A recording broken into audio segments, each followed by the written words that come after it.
daginn, komið sæl. Fyrir hönd Rikk bið ég ykkur velkomin á þriðja hádegisfyrirlestur haustmisseris 2022 sem nefnist Maður, manneskja, mann eða menni. Ég heiti Þorbjörg Þorvaldsdóttir og ég fer með fundastjórn hér í dag. Fyrirlesari dagsins enginn annar Eiríkur Rögnvaldsson.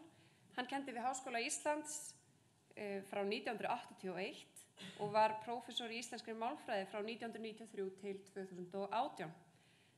Á undanförnum árum hefur hann ekki síst fjallað stöðu og framtíð íslenskunnar og stýrði ásamt Sigríði Sigurjónsdóttur, prófessor, öndvegisverkefni á því sviði. Eftir að hann lét af störfum hefur hann skrifað mikið íslenskt mál á samfélagsmiðlum. Hann hætti að kenna en hélt áfram að kenna, það eiginlega svolítið svoleiðis. Meðal annars kynjamál og kynhlutlaust mál og gaf í vor út bókina Alls konar íslenska.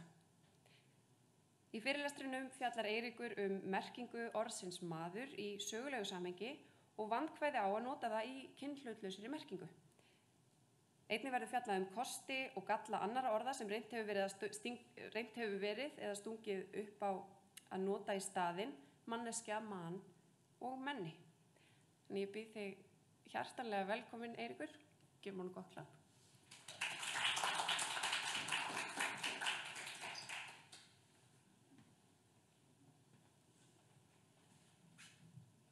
Já, komið sæl. Þetta erindi kannski ekki sérlega mikið hinsegin með önnur erindi í þessari röð. Það fjallar ekki hinsegin fólk eða málefni þess sérstaklega, en það snýst valdið yfir tungumálinu og andóf gegn karllækni málsins sem sannarlega mál sem varðar baráttu hinsegin og ekki síst kynsegin fólks. Og þess vegna finnst mér það eiga heima á þessum vettvangi. Og það hefur stjórnendur fyrirlestarraðina væntanlega þótt líka, fyrst erindi var samþykkt til flutnings hér, þannig að ég ætla ekki að með tími að réttlæta að ég skuli vera hér. Andófið gegn karllækni íslenskunnar hófst fyrir rúmum 30 árum, en undanfarin ár hefur þungin í því farið ört vaxandi og þessi karllækni kemur fram á ýmsan hátt, en til einföldunar má skipta henni í þrennt, held ég. Eitt það að karlkyn fornafna, lýsingarorð og töluorða notað í almennri vísun á þess að sérstaklega sé átt við karlmenn í setningum eins og allir eru velkomnir, margir telja að eitthvað og 4 eru slasaðir og svo framvegis. Annað svo að meginhluti hvers kyns starfs og hlutverksheita eru karlkyns. Mörg þeir eru samsetningar þar sem karlkynsorðið seinni liður, svo sem í stjóri, forstjóri og bílstjóri, herra í ráðherra og skipherra og þjónn í lögregluþjónn og barþjónn og mörg fleiri. Mörg starfsheiti eru líka mynduð með karlkyns viðskeytum eins og Ingur og Ari, tölvunarfræðingur, heimspekingur, kennari, ljósmyndari og svo framvegis. En þriðja atriði sem stuðlar að karllækni tungumálsins það sem meginviðfangsefni þessa erindis. Það orðið maður og samsetningar af því sem margar eru einmitt starfs- og hlutverksheiti. Við aðeins byrjum á því að skoða hvað orðið maður merkir samkvæmt orðabókum. Þá fyrst úr íslenskri nútímamáls orðabók Árnastofnunar. Þar þessu skipti í þrennt. Fyrst karllega kona og manneskja, dæmi þróun mannsins, öðru lagi karlmaður, dæmi ungs á mann gangi yfir götuna og þriðja lagi eiginmaður. Maðurinn hennar læknir. Og reyndar rétt að nefna að orðið maður, það önnur færsla í bókinni maður, maður þá sem óákveðið fornafn. Sleppi því hér. Í íslenskri orðabók á snöru, þessum var kölluð orðabók menningarsjóðs hér í gamla daga, þá miklu ítalegri skilgreining í mörgum liðum og þetta ekki nema hlut, það að segja ég sleppi hér öllum dæmum, ég tek bara þessa liði þarna sem eru taldir upp og ætla ekki að fara að lesa það hér, en þarna sem sagt sést vel hvað þetta orð fjölhæft og notað á margan hátt. En ef við skoðum aðeins uppruna orðsins, þá úr hér grein það úr íslenskri orðsifjabók Ásgeirs Blöndals Magnússonar, það sem sagt, skilgreiningin tvífætt og tvíhent spendýr, gætt máli og skynsemi, manneskja, fullvaxinn karlmaður og svo rekin skildorð í ýmsum fornum málum, bent á að ættfaðir germanska þjóðflokka hét Mannus, samkvæmt sagnaritanum Tacitus, held ég. Og svo í lokin stendur oft talið af indóevrópskri rót men, sem merki hugsa, samanber muna og minnast, en Ásgeir Blöndal telur það vafasamt.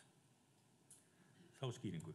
Svo hér líka úr enskri orðsifjabók orðið man, sem auðvitað sama orðið að stofni til. Þar kemur fram að þetta sé af indóevrópsku rótinni man og stundum tengt við rótina men að hugsa eins og Ásgeir Blöndal nefnir, en kemur fram að það sé ekki allir málfræðingar sem samþykkja það. Þarna Liebermann segir að þetta sé sennilega bara komið af mannus þarna, sem ég nefndi áður. En svo þarna í lokin kemur fram að merkingin fullorðinn karlmaður hafi komið fram í síðari fornensku árið 1000. Fornenska notaði ver og víf til að aðgreina kynin, en ver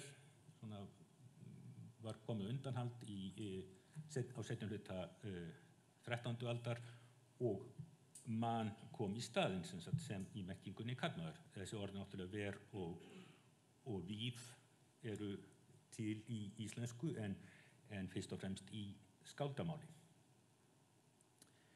Nú, það stundum, mér sýnist stundum eins og fólk sem að skrifa merkingu orðsins maður, það sé að tala eins og að sé að segja einhver tíðindi þegar bent á að í fornu máli getur maður vísa til bæði karla og kvenna. Það auðvitað alþekkt og ég veit ekki til að því hafi verið mótmælt af þeim sem að hafa skoðað þetta eitthvað. Og hérna eru nokkur dæmi, ég tók flest dæmin úr safni fornmálsorðabókarinnar í Kaupmannahöfn. Hér til dæmi Grágás, búandi skyldur að ala þá menn 5 utan eru komnir og barn hinn 6. mann. Og svo maður andast óskýrður úr Grágás líka. Sá tekur af lostasemi, maður drekkur af, hvort sem karl eða kona, úr alfræði, maður karl eða kona vinna eið, kristni maður meg og þó syndu kona, og svo maður deyr með óskornum nöglum, að sá maður eykur mikið efni til skipsins naglfars. Það náttúrulega ljóst að í þessum dæmum að þetta vísar bæði til karla og kvenna, en þó rétt að vekja athygli á því að 2 af þessum dæmum þá það tekið sérstaklega fram, það að segja maður drekkur af hvort sem karl eða kona og maður karl eða kona vinna eið. Og það eru fleiri slík dæmi sem sagt sýna það þótti einhver ástæði til að nefna þetta sérstaklega.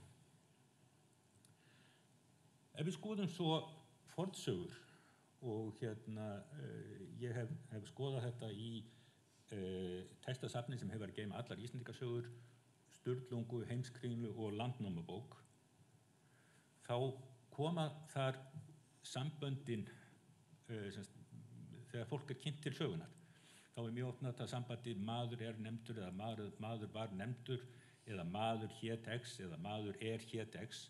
Þessi sambönd koma fyrir samtals 340 sinnum í þessum textum og í hvert einasta skipti vísað til karlmanns.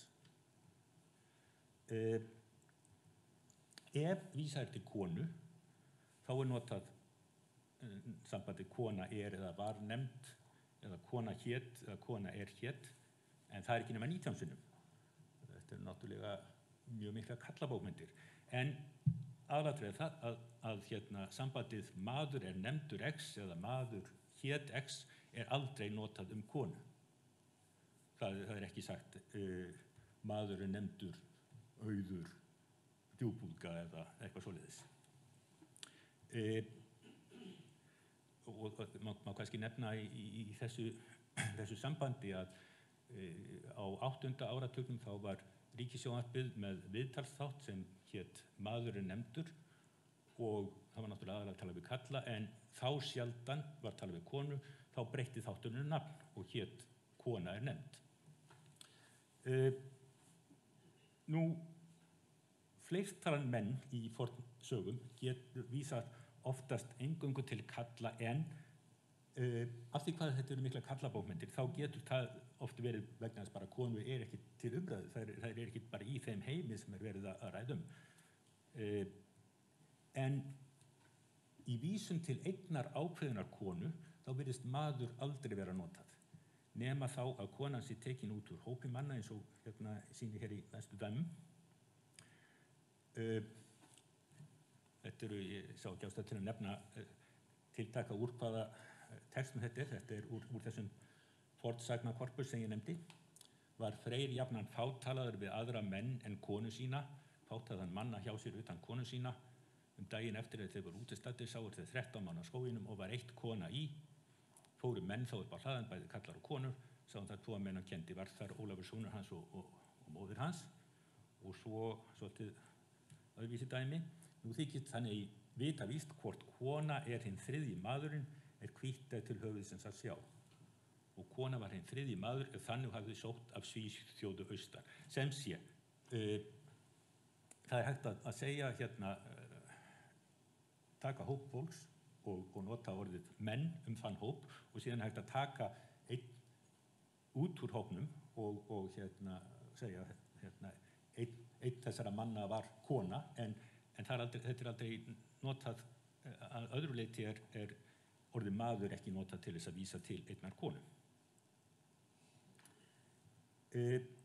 En svo líka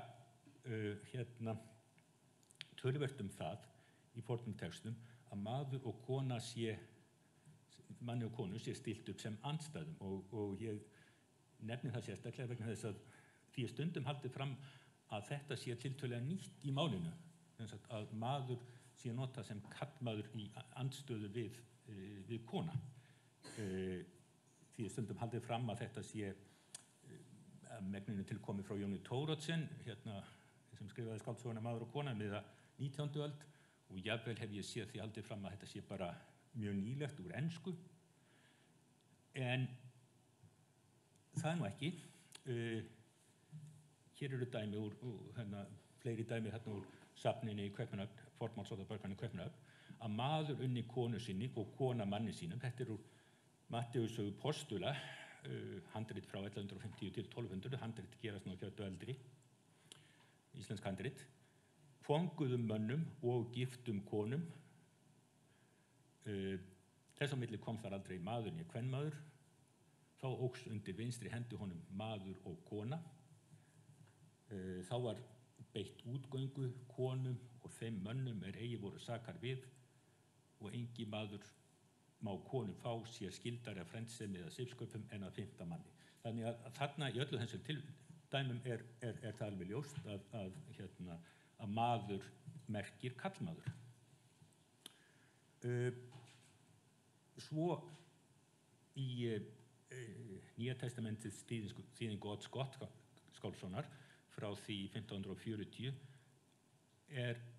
mörg svona dæmi. Hann gjörði það að vera skyldi maður og kona, en þó hvorki maðurinn án konunnar, né konan án mannsins í drottni, því að líka svo sem konan af manninum, svo kemur maðurinn fyrir konuna, en allir hlutir af Guði.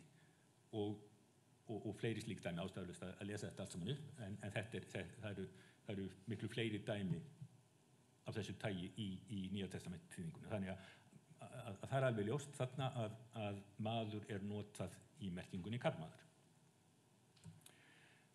Nú, svo tók ég með kannski svona meira til gamans nokkur dæmi úr safni af íslenskum orðskviðum sem Guðmundur Jónsson gaf út 1830. Nær konan brúkar mannsins stígvél, það fer ekki vel. Það ekki konunnar að heita mannsins herra, þegar konan virðir manninn, virðir hún sjálfa sig, ekki gott að konan gjöri manninn ríkan, ills skára á saman, aldraður maður og ung kona, en öldruð kona og ungur maður. Og svo tók ég mig líka úr þessu safni nokkur dæmi orðið manneskja. Tröllin og herran, þeir eru báðir manneskjur. Það er herlíkt að heita manneskja. Manneskjan er það stærsta furðuverk í heiminum, manneskjuna viljan hennar himnaríki en verður oft hennar helvíti. Þarna sem sagt væri hægt að nota maður í öllum tilvikum en það er ekki gert, það er notað orðið manneskja.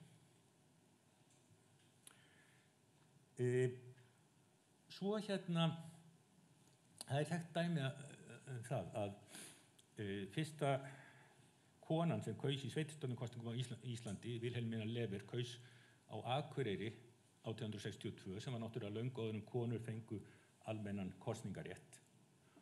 Og það er talið að það hafi byggst raun og veru á þýðingarvillu í reglugerð sem var gefin út kosningarnar. Þar stóð nefnilega kosningarétt hafa allir fullmyndugi menn sem ekki öðru háðir en hjú og svo framvegis. Þessi reglugerð var frumsamin á dönsku en þýdd á íslensku og í danska textanum stóð menn, en menn á dönsku merkir karlmenn. Það var hins vegar þýtt sem menn á íslensku og það er talið að Vilhelmína hafi sem sagt krafist þess að fá að kjósa á þeirri forsendu að hún væri maður. Allavega komst hún upp með það. Annað dæmi líka þótti fornilegt þýðingarvillu, held ég megi segja, er úr stjórnarskrá Íslands frá 1874 sem Kristján IX kom með. Þar er orðið maður kemur fyrir á nokkrum stöðum eða raun og veru nefnifalli maður kemur bara fyrir tvisvar held ég í stjórnarskránni. Þar stendur einnig grein hver maður á rétt á að láta gefa sig hugsanir sínar á prenti og í danska textanum, danska frumtextanum stendur enhver, það er ekkert, orðið maður kemur ekkert fyrir þar, en síðan er önnur grein þar sem segir sérhver vopnfær maður er skyldur að taka sjálfur þátt í vörn landsins og þar stendur í danska textanum enhver vopnfær mann og þar er alveg klárt að mann merkir karlmaður og væntanlega hefur ekki verið gert ráð fyrir því að konur gripu til vopna á þessum tíma. Þannig að það má, en þetta er sem sagt þannig mann á dönsku, þýtt sem maður á íslensku og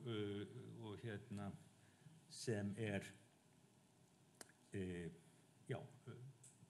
röng þýðing, vil ég megi segja. Svo tók ég hér ávegis úr Kvennablaðinu, Kvennablaðið Bríetar Bjarnhéðinsdóttur 1916, væntanlega hefur Bríet skrifað þetta sjálf, þar sem segir, úr því minnst að fjárlögin má geta þess að á þeim meðal annars veittur 4.000 króna styrkur hvort fjárhagsárið handa ungum efnilegum mönnum til verklegsnáms erlendis. Samkvæmt íslenskri málvenju eru konur líka menn og gætu því efnilegir ungi kvenmenn sótt styrka þessu fé til verklegsnáms erlendis.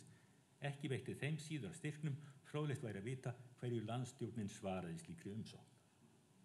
Og það getur í þessum dæmi, bæði fyrsta dæminu þarna Vilhelmínu og svo þessu, það er alveg ljóst sem sagt að það er eiginlega orðhengilsháttur að krefjast þess að menn nái til kvenna líka. Það er alveg ljóst að hin almenna málvenja hefur verið svo að þetta merkti bara karlmenn.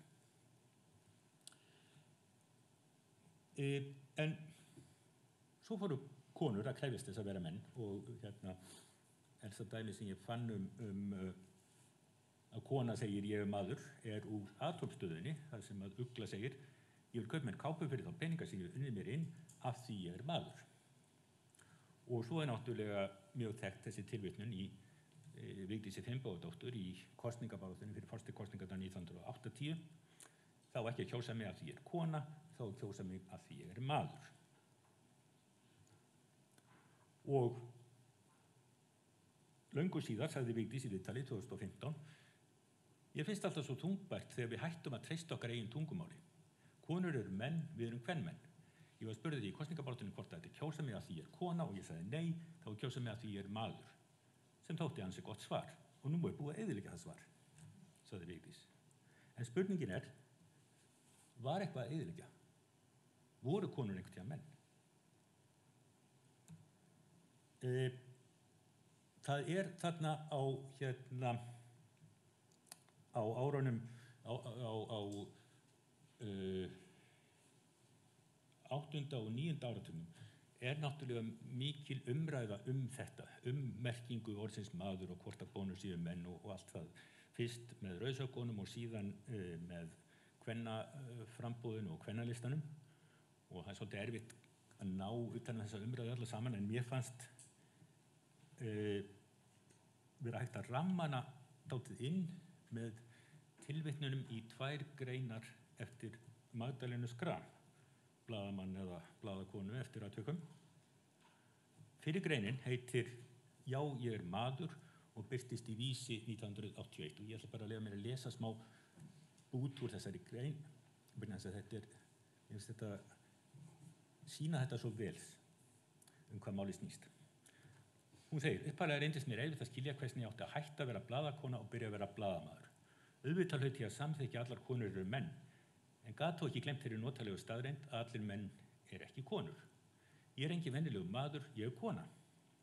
Auk þess þótti mér það misvirðing við þróun tungumálsins að breyta málhefðinu, og takk eftir breyta málhefðinu, málhefðin var klárlega svo að maður merkti karlmaður. Auk þess, tungan þróast úr samhliða okkur sjálfum, segir sína sögu og okkar, og þeirri sögu verður ekki breytt. Merking orða breytist í sífellu en fyrir okkar tilstilli. Þó nokkuð vatn hefur runnið sjávar á þeim tíma sem nú umliðinn frá þeim þegar ég streittist gegn því að vera maður en ekki kona. Lengi vel hrökk ég í kút þegar ég heyrði mig sagði vera mann, þó hélt ég áfram að segjast vera blaðamaður, líklega meira til að sýna málstanum hollustu en engin sannfæringu. En ég hætti heldur ekki að velta þessu fyrir mér. Nú ég komin að þeirri niðurstöðu að vitanlega eigi að kalla mig mann, hvenær þetta tækifæri gefst, og reyndar hef ég gengið skrefið lengra og hægt að nota orðið maður karlmenn. Eftir á að hyggja sýnist mér hurð hafa skollið fjandinæri hælum þegar farið væri að reka áróður fyrir því að konur kölluðu sig menn. Orðið var ennþá lífvænlegt í sinni gömlu merkingu, en hversu marga lífdaga átti það eftir? Endurlíkum það áður en það verður á seint, auglýsum ekki eftir starfskröftum, auglýsum bara eftir mönnum, og þetta sem sagt tengist því að tíma var orðið starfskraftur mikið notað í atvinnuauglýsingum af því að það var bannað að hafa kyngreiningu í auglýsingum. Og þá spurningin, eru konur líka menn? Ég leitaði að dæmum á tímarit.is setningarnar konur eru menn og konur eru líka menn, og fann 176 dæmi þetta, flest eru þarna frá því upp úr 1975, kringum kvennafrídaginn og eftir hann, og fyrst þarna og konur eru líka menn, sagt að Laufey Valdimarsdóttir hafi einhvern tímann sagt. Laufey var náttúrulega mikið hverreitna kona, dóttir Bríetar Bjarnhéðinsdóttur. Svo tók ég nú þarna tilvitnun vegna þess hvenær hún birtist. Hún birtist í Morgunblaðinu á kvennafrídaginn 24. október 1975. Og lokaut mín öll heimsbyggðin vatni til vitundar að það að konur eru líka menn, sagði Sigurhanna Gunnarsdóttir sem var formaður samtaka sunnlenskra kvenna. Og svo önnur tilvitnun í Vigdísi, svipuð þeirri sem áður var. Ég frambjóði kvenna? Nei. Ég frambjóði manna, konur eru líka menn. Það samt rétt að benda á að þessi frasi, konur eru menn eða konur eru líka menn, iðulega settur sem viðbót sem bendir til þess að þetta sé raun og veru ekki í samræmi við máltilfinningu fólks.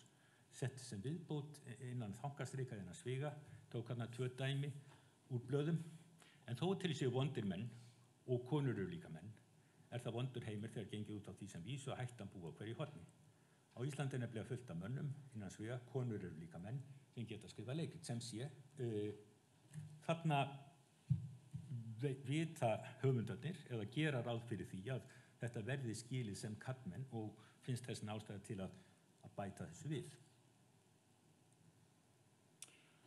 Og þá spurning, hver segir ég maður? Auðvitað var konur eru líka menn, auðvitað var það sjálfsögð og eðlileg krafa frá jafnréttissjónarmiði, það að segja, auðvitað var sjálfsagt að konur krefðust jafnstöðu við karlmenn. Spurningin hins vegar, var nauðsynlegt eða skynsamlegt að láta þá kröfu ná til tungumálsins á þann hátt sem gert var. Spurningin semst, hefur einhvern tímann verið eðlilegt að nota orðið maður konur og hafa konur notað það sjálfar sig? Og aftur leitaði tíma.is og að dæmum ég maður. Og ég fann 747 dæmi og ég skoðaði öll. Og það eru nær engin dæmi konur. Það sem sagt mælandinn sem segir ég maður eiginlega alltaf karlmaður. Það var örfá dæmi þar sem var ekki bara hægt að sjá kyn mælandans en þetta nánast eingöngu kallar sem segja ég maður. Aftur á móti leitaði líka dæmi ég manneskja. Það 121 dæmi það og langflest konur, langflest kona sem mælandinn. Það eru 25 dæmi kalla en flest þau dæmi eru í þýðingum. Sem þetta væntanlega þýðing á human being sem svolítið annað kannski.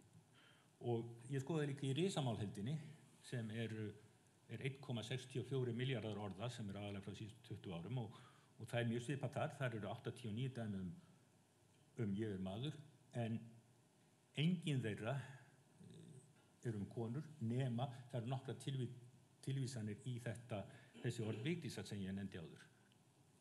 Og það eru þarna 41 dæmi ég manneskja, cirka 10 þeirra karla en þau eru líka flest í þýðingum.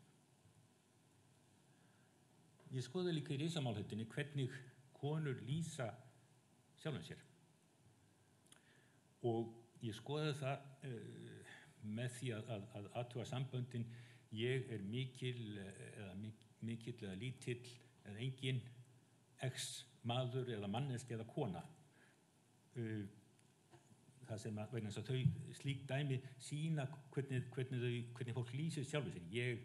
Ég mikill kaffimaður eða ég mikill kaffikona eða eitthvað svoleiðis eða ég mikil kattakona og það alls konar svona dæmi. Með maður, tek dæmi þarna, ég mikill eða lítill, ég mikill káamaður, ég lítill Pepsi-maður, ég engin matmaður, eitthvað svona. Það eru 6 dæmi að konur segi þetta en 115 dæmi kalla. Svo skoðaði ég manneskja. Ég mikil B-manneskja, ég mikil kattamanneskja og svo framvegis. Það eru 51 dæmi frá konum en ekkert einasta frá kalli. Það er engin dæmi það að kall segi ég mikil kaffimanneskja eða eitthvað svoleiðis. Alltaf maður. Og sem sagt konur nota ýmist þá manneskja eða kona. Það er líka, ég mikil eggjakona, ég mikil fjörukona, ég mikil glingurkona. Bara svona dæmi þessi orð sem komið þarna, þau eru mjög fjölbreytt. Það eru sem sagt 29 dæmi frá konum, en það notast frekar manneskja heldur en kona, samkvæmt þessu. Ég sleppti orðunum áhugamaður, stuðningsmaður og talsmaður vegna þess að þau eru dálítið annars eðlis. Þau eru ekki sjálfslýsing á sama hátt og þau krefjast einhvers framhalds, sem sagt áhugamaður eitthvað, stuðningsmaður einhvers, talsmaður einhvers. En það er samt sem áður miklu fleiri dæmi frá körlum en þau skera sig úr þessi orð. Nú svo þetta með maður óskast til starfa, þetta er árið 1973 þá gerði forvitin Rauð, blaðið Rauðsokkahreyfingarinnar, könnun á merkingu orðsins maður í starfsauglýsingum og sendi fyrirspurn til nokkurra auglýsenda og þar stendur meðal annars: við sendum aukaspurningar með sumum bréfanna varðandi merkingu orðsins maður og spurðum við hvort það þýddi A. karlmaður, B. kvenmaður eða C. samheiti fyrir bæði kynin. 5 svör bárust við þessari spurningu, í 3 þeirra var krossað við lið C, í 2 við lið A og öðru þeirra fylgdu nokkur velvalin sálhneykslaðs auglýsenda og kunnáttuleysi okkar í íslenskri tungu því kynin heita maður og kona. Og svo er úr pistli eftir Vilborgu Harðardóttur í Þjóðviljanum 1975. Nú mér verið sagt frá nýlegu dæmi stúlku sem sóttu vinnu í kjötiðnaðarstöð hér í bæ, þó þótt auglýst væri eftir mönnum og hún vissi fullvel að þar við áttu karlmenn. En þar sem hún hafði unnið hjá sláturhúsi sama fyrirtækis út á landi, samskonar vinnu á karlmenn og skilað sínu verki vel þar eftir því sem hún best vissi, hélt hún að það mætti mæla með henni. Það ætti að mæla með henni. En nei, henni var bent á að ekki hefði verið auglýst eftir kvenfólki og það vantaði ekki.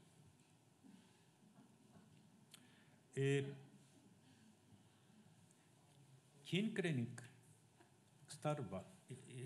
í starfsauglýsingu var bönnuð með lögum 1976 og áður var mjög algengt að auglýsa mann vantar til starfa, kona óskast til starfa við eitthvað. Ég skoðaði aðeins þetta dæmi þetta, það er að segja leitaði dæmum maður óskast og kona óskast, mann vantar og konu vantar og langflest slík dæmi eru úr starfsauglýsingum. Skoðaði þetta á tíminn.is og þið sjáið þarna að þetta toppar þarna miðjan 8. áratuginn þegar þessi lög eru sett. En það sem er athyglisvert er að kúrfurnar, gula kúrfan fyrir kona og bláa kúrfan fyrir maður, þar falla alveg saman. Hreyfingarnar í þeim falla saman. Sko, ef maður gæti vísa til beggja kynja í eðlilegu máli, þá væri þetta engin ástæða til að hætta að nota það í starfsauglýsingum. Þá væri hægt að auglýsa bara maður óskast og það væri skilið sem bæði karlar og konur. En að maður skuli detta út úr starfsauglýsingum eftir nákvæmlega sama munstri og kona, það sýnir auðvitað að maður var ónáttækt í starfsauglýsingum af því að það er túlkað sem karlmaður. Og þá kemur að seinni greininni eftir Magdalenu Schram sem birtist í 19. júní 1989 og heitir Má ég vera kvenkins í friði, takk. Það sem hann segir og nokkurt geð gerði ég allt til að útbreiða tvíkynja merkingu orðsins, þar sé orðsins maður, með því að nota það lengt og ljóst og mjög markvisst konur. Þessi maður er jafnvel æðislega smart kjól og svo framvegis. Og með því að nota alltaf orðið karl þegar karlkynsmenn væri að ræða. En svo fór að renna með 2 grímur. Fólki virtist finnast það beinlínis asnalegt. Það var eins og það stríddi gegn málvitund þess að til dæmis kalla hóp kvenna marga menn. Það kom jafnvel fyrir að ég var alveg misskilinn af viðmælendum mínum. Þrátt fyrir allt reyndist orðið maður bara hafa merkinguna karlmaður í hugan fólks, hvað svo sem orðabækur, íslenskufræðingar og kvenfrelsiskonur höfðu orðið að segja. Þá fyrst erum við orðnar eitthvað þegar við verðum karlkyns. Má ég vera kvenkins í friði, takk. Það er þetta sem verst fyrir mér þegar orðið maður er notað konur. Persónulega finnst mér gott að vera kona og vil gjarna fá að vera það, bæði í orði sem á borði. Þess vegna langar mig ekki til að vera blaðamaður og láta tala mig í karlkyni. Mér gruna jafnvel að þetta vopn kvenfrelsisbaráttunnar, að vilja líka vera menn, geti snúist í höndunum á okkur þannig að aldrei verði talað okkur í kvenkyni nema því aðeins að við sem ekkert að gera og bæði stöðu og starfsheitislausar. Og þá hefur eftir eitthvað farið úrskeiðis í baráttunni fyrir frelsi og jafnstöðu kynjanna. Það er sem sé alveg ljóst að hinn venjulegi skilningur á orðinu maður er karlmaður.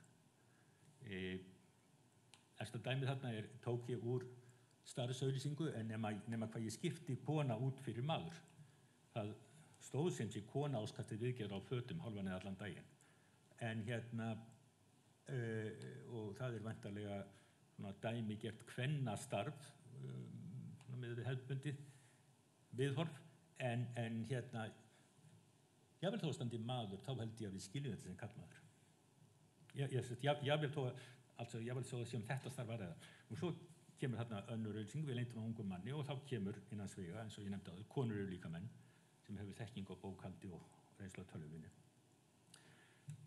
Nú svo sér maður oft að það er ósamræmi milli ætlaðrar merkingar, það er að segja þeirrar merkingar sem höfundur textans ætlast til að sé lesin úr honum og eðlilegs skilnings. Fyrsta dæmi þarna er úr lögum félags sem ég er í, að það stóð til skamms tíma, þangað til við breyttum því í fyrra, Á aðalfundi skal kjósa formann félagsins, gjaldkera, ritara og meðstjórnanda. Þessir menn skulu allir kjörnir til eins árs í senn. Þetta er í andstöðu við mína málkennd. Mér finnst ekki hægt að segja menn þarna í þessu tilviki. Svo er þetta nú bara úr stjórnarskránni. Kjörgengur til forseta er hver 35 ára gamall maður sem fullnægir skilyrðum kosningaréttar til Alþingis að fráskildu búsetuskilyrðinu. Í nýju stjórnarskránni, sem náttúrulega hefur ekki tekið gildi eins og við vitum, þá held ég að sé talað hver íslenskur ríkisborgari en ekki hver maður. Og svo úr kynferðisbrotakafla almennra hegningarlaga. Hver sem hefur samræði um kynferðismök við mann án samþykkis hans getur gerist sekur nauðgun og skal sæta fangelsi ekki skemur en 1 ár. Þetta kom til umræðu og mjög forvitnilega umræða þegar var verið endurskoða þennan kafla á Alþingi 1991.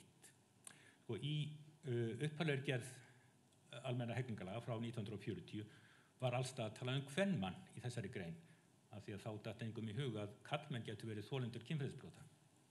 En þegar var verið að endurskoða lögin þarna 1990, þá var í frumvarpi sem var lagt fram til endurskoðunar, þá var notað orðið manneskja í staðinn fyrir kvenmaður til þess að geta notið karlmanna líka. En nefndin sem fjallaði þetta, meirihluti hennar, var á móti þessu og sagði í áliti sínu: enn fremur lagt til orðið manneskja fallið brott og í staðis komi orðið maður. Í íslensku máli tekur orðið maður bæði til karla og kvenna og þykir ekki fara vel á því í lagatexta að nota orðið manneskja.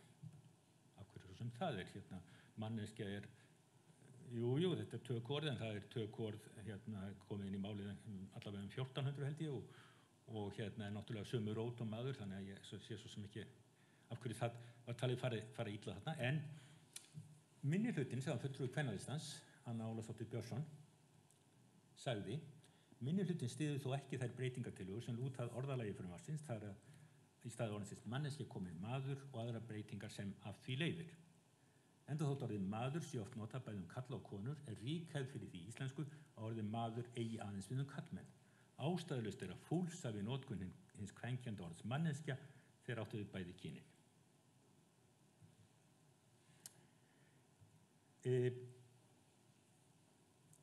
Það er eintalan maður er náttúrulega oft notuð svona í almenni merkingu þegar vísunin er algjörlega ótiltekin. Við unnum maður sem einn maður, ekki nokkuð maður trúir þessu. Þetta sér hver maður, eitthvað svolítið. Þannig er bara algjörlega ótiltekið. Og sama gildir einhverjum marki fleirtöluna menn, eins og í menn telji þetta líklegt. Nú verður menn að taka saman í andlitinu. Ég bið menn að vera ekki að rugla umræðuna með því að blanda saman nánast óskyldur hlutum sem raun er ekkert sameiginlegt. En það eru skiptar skoðanir mörg dæmi af þessu tagi. Og það er alveg ljóst að mörgum konum og kynsegin fólki finnst ekki höfða til sín með þessu. Og þetta getur auðvitað verið líka misjafnt eftir aðstæðum. Setningi þarna ég bið menn að vera ekki að rugla umræðuna er til dæmis tekin úr umræðum á Alþingi, umræðum tiltekið mál, og þá er spurningin til hvers er vísa með menn þarna. Er þetta bara almenn vísun? Merkir þetta bara við eigum ekki verið að rugla umræðuna, eða er verið að vísa til þeirra sem höfðu tekið til máls þarna á undan og voru það þá eingöngu karlmenn?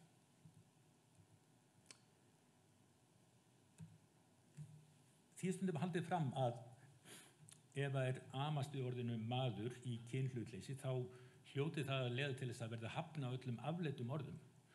Og hér er tilvitnun í grein sem birtist í Fréttablaðinu fyrir hálfu ári og hét úr Geldingadölum íslenskuna held ég. Og þar er sagt að ný kynslóð muni álykta að mannamót hafi verið kallasamkomur, mannamatur hafi verið ætlaður körlum einum, manngengir hellar hafi verið lokaðir konum, manning naut hafi eins ráðist á kalla og svo framvegis. Og það eru þetta miklu fleiri orð sem þarna eru undir: mannlegur, mannréttindi, mannsamandi, mannúð, manngæska, manntal, menning, menntun, mennskur, almenningur, fjölmenni og svo framvegis.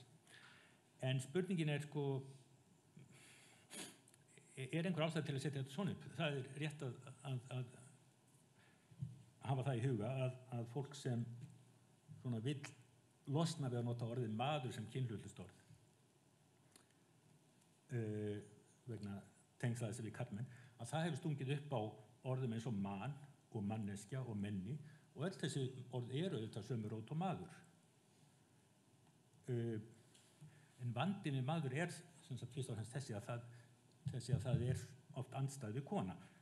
En þannig er yfirleitt ekki um orð sem hafa þessu sömu rót sem fyrir lið, eins og sko, mannlegur er ekki andstæð við kvenlegur, mannréttindi eru ekki andstæð við kvenréttindi og svo framvegis. Og svo hefur líka svolítið verið reynt að nota samsetninga með fólk í staðinn fyrir menn og þá kemur önnur tilvitnun í þessa grein sem ég nefndi áðan úr Geldingadölum íslenskunnar. Það sem er sagt þar á við orðað og borðið stuðningsfólk, hestafólk, björgunarfólk, lögreglufólk og aðila í alls kyns samsetningum í stað stuðnings, hesta, björgunar, sveitar og lögreglumanna og svo framvegis. Það er samt náttúrulega rétt að vekja athygli á því að mörg slík orð eiga sér langa hefð eins og verkafólk og verslunarfólk. Á 19. öld var oft talað um iðnaðarfólk og sjófólk, þó að það heyrist kannski ekki mikið núna. Og í fornsögum er allt fullt af alls konar fólki. Sjálf heimskringla byrjar nú einmitt svona. Kringla heimsins, svo er mannfólkið byggir, er mjög vogskonin. Það segir ekki kringla heimsins, svo er menniti byggja.